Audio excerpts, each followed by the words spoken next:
Well, the strain on hospitals right now has an impact on just about everyone when it comes to care. Yeah, these new projections this week from a team of experts shows that rural hospitals in North Carolina especially could face some major challenges for the next 4 to 6 weeks. Our Capitol reporter Michael Hyland is live in Raleigh for us tonight with much more on how they are bracing for that. Michael.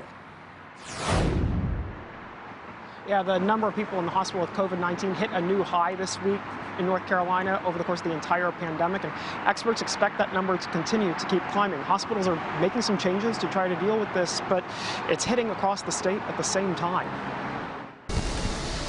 The Omicron variant leading to unprecedented COVID-19 cases in North Carolina. We are not out of the woods here. Dr. Julie Swan leads the COVSIM modeling team. In a new report this week, she says rural hospitals in particular could see their patient count in the next few weeks climb 2 to 4 times higher than what we saw at the peak last year. Those communities tend to have lower vaccination rates, and those hospitals have less flexibility with staff. When hospitals are full, we know that mortality and negative outcomes get worse for everything. Right now is not the time to get into a car wreck. It is not the time to fall off a ladder fixing your roof.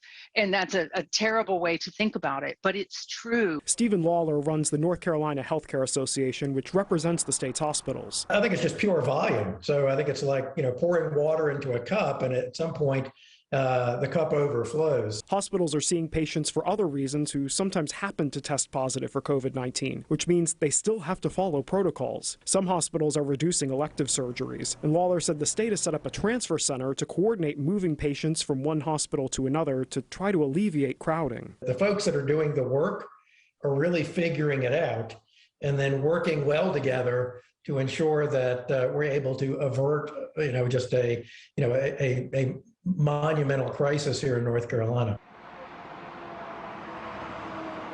In an open letter this week to the people all over the state, the Healthcare Association urged people to get vaccinated, to wear masks, saying this variant is spreading like wildfire, but those steps can still ease the burden on hospitals.